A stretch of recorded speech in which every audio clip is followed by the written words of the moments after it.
when you are. That shirt, Mr. Boone. It's new. I'm sorry, it's too white. It's too distracting. Be asking too much for you to take it off? I'm not wearing an undershirt. Pish posh, I'm not your Aunt Tilly. But it's just my face you want to draw. Does it make you feel uncomfortable? Perhaps we can find something else for you to wear. You could tie this like a toga around your shoulder.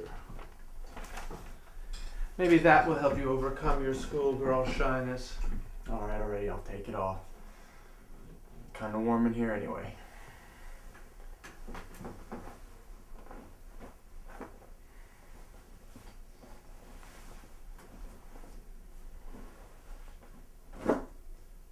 That's much better. Here.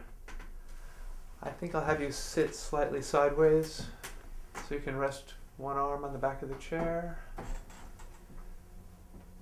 Just so.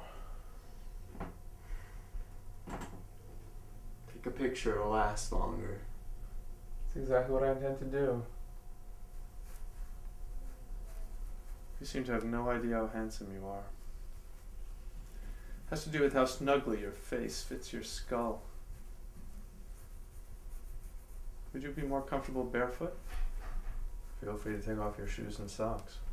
No, I'm fine. It's a bit like a visit to a doctor, isn't it?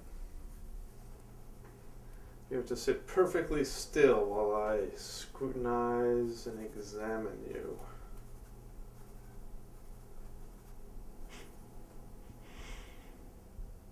Dripping? Do they ever eat dripping in this country? It's the fat from roasts and such, congealed in jars, used on bread like butter. Sounds like something you feed the dog. It is. Only the poorest families ever ate it. We kept ours in a crockery jar. Your family ate dripping? Of course not. I said only the poorest family. I'm sorry. Just realized how terribly ironic it all is. What? I spent most of my life outrunning my past. Now it's flooding all over me. There's something about the openness of your face that makes me want to speak the truth. Yes, my family ate dripping. Beef dripping and 4 in a bed, and the privy out back in the alley. Are you from the slums, Mr. Boone? We weren't rich, but we weren't poor either. No. You were middle class, like all Americans.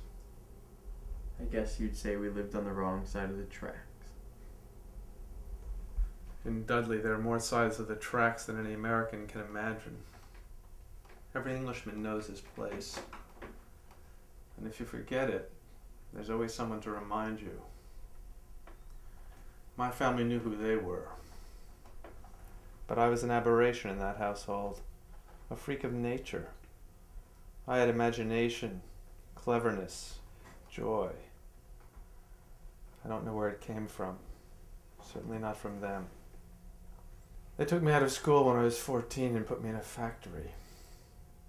They meant no harm. It's as if a family of farmers had been given a giraffe. Didn't know what to do with the creature except harness him to the plow. Hatred was the only thing that kept my soul alive in that soul-killing place. Among those men I hated was my own poor dumb father, who had put me in that hell to begin with.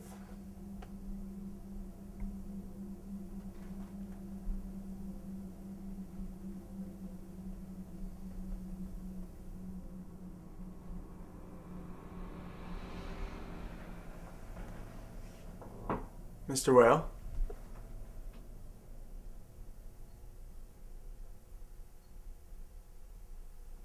You'll have to excuse me, Mr. Boone. Ever since my stroke, I'm often overcome with nostalgia. I don't mind. I'm not too crazy about my old man either.